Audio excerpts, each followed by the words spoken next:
Hi, welcome to a new video of the Targeted Individual Program, Targeted Individual Experience. So, got up this morning, woke up this morning, and went to use the bathroom, used the toilet. As I'm flushing the toilet, the New York put it to the back apartment using their sirens again in a very low volume where I can hear. Right, but again, trying to mask their in-home surveillance and letting me know exactly that I'm being watched in the home, surveilled in the home, and they again using their sirens as a form of confirmation we want to do certain things. All right, so as I got up, like I said, flushed the toilet, they started using the sirens. Then, as I'm buckling my pants, they started using the sirens. Went into my bedroom. All right, looked at my bag. They start using the sirens. All right. Now I want you to see the hand signal as she walks by. Guy over here. Now they've been using him to target me for a while. Luckily he sees me now and walks over here.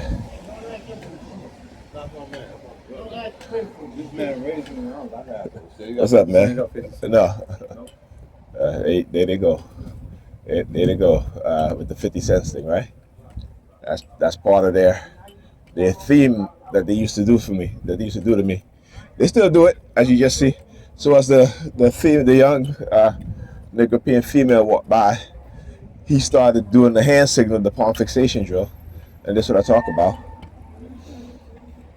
And then he steps up and asks me 50 cents. Now, come on, when who asks who asked people for 50 cents? This dude has never asked me for money before.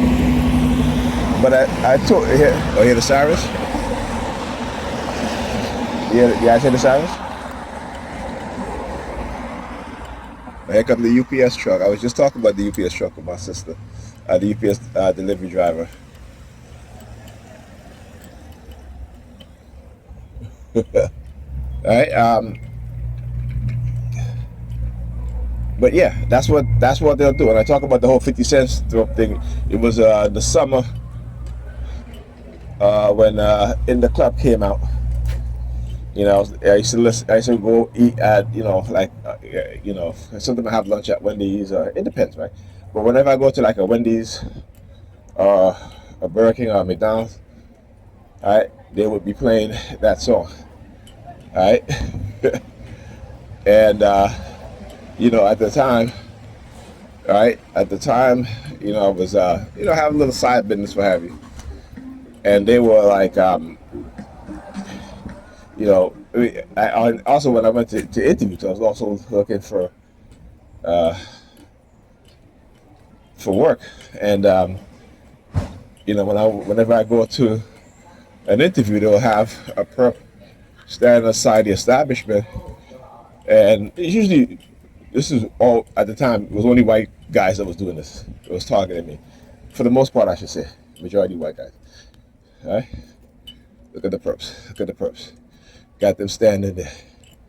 Look at the perps. It's raining. It's raining slightly, but when you see them stand in the middle of the sidewalk like that, right, and you can see the ground is wet. It's still raining. It's just very slightly. I mean, like I said, who does that, right? Human behavior. I talk about. I love exposing them, man. They're gonna get theirs back too. But that's what they do. You hear and I guess you can hear the sirens.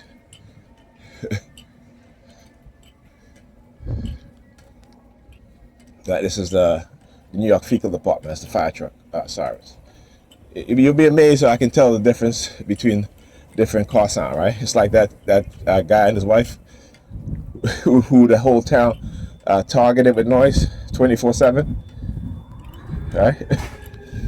Listen.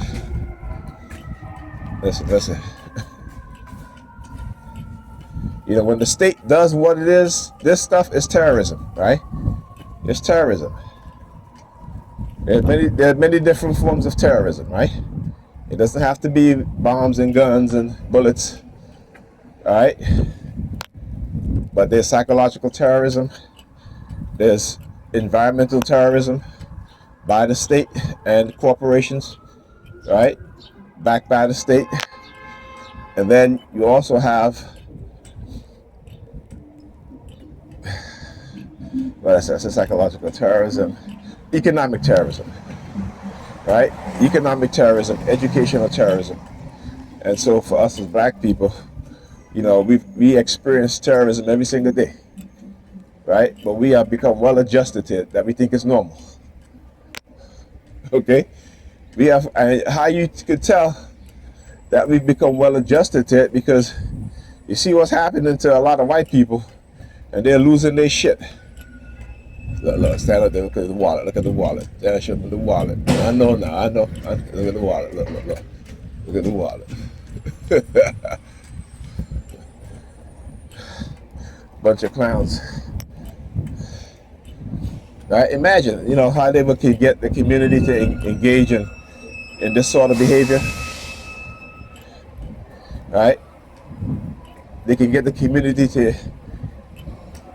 be involved in stalking, manipulating people, covert drugging, using people, weaponizing people against other people.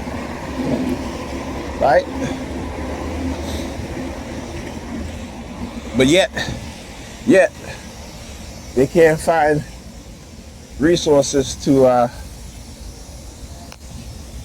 solve the unemployment issue, the homeless issue, right? The hunger issue.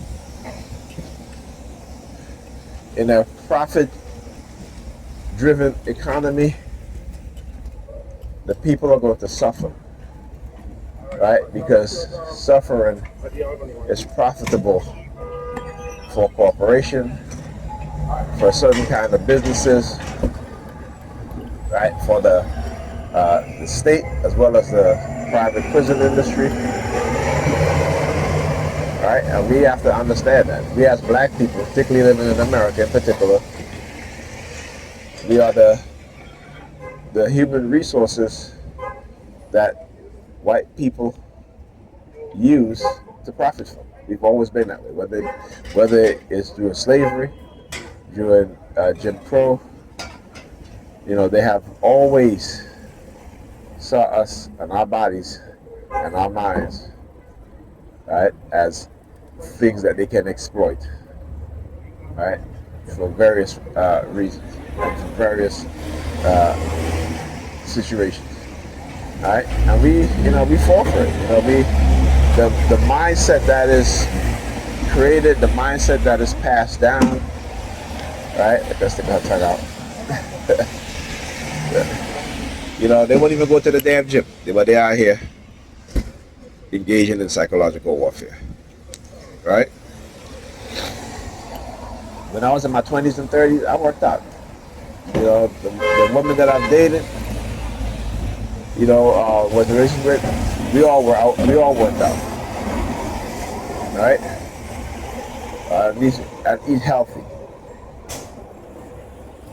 What they have done to us today, particularly to our women, is that they don't care how they look, right? Literally, some of them look like the transgender, not transgender, but the transsexuals of the 1990s. Tons of makeup, wigs, weaves, you know what I'm saying, body contorting clothes, you know what I'm saying? And they think that shit is normal. It is not normal.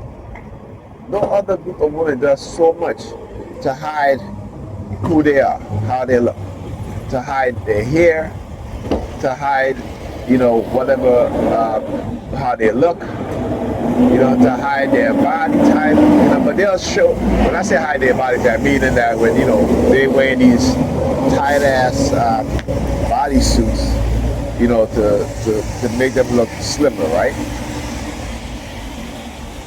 You know what I'm saying? But when it comes to showing their asses, though, they love it. You know what I'm saying? they love that shit.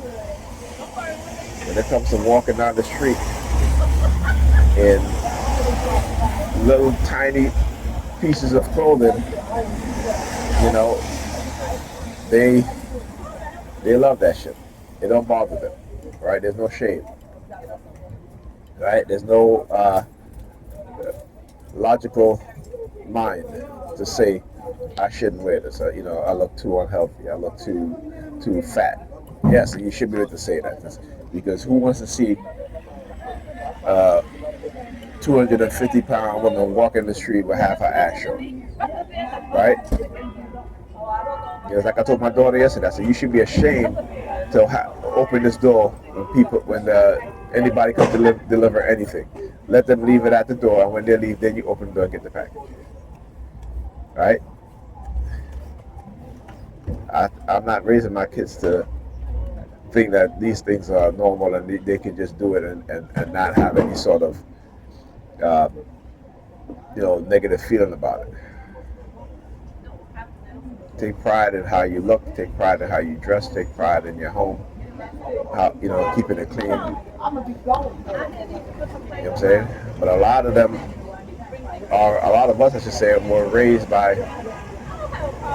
mothers that it was the least on their mind because they put things that are far less important as the most important, and so they trigger something. Now, why is the bus over here, man? Come on, man. Look at these dudes, man. They should be doing this shit like early in the morning, not at this time. 5, 6 o'clock in the morning.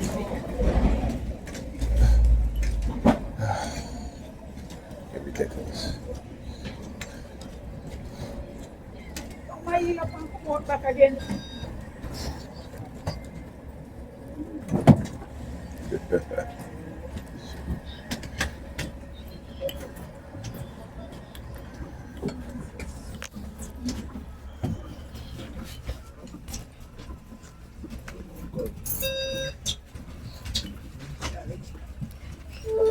Door.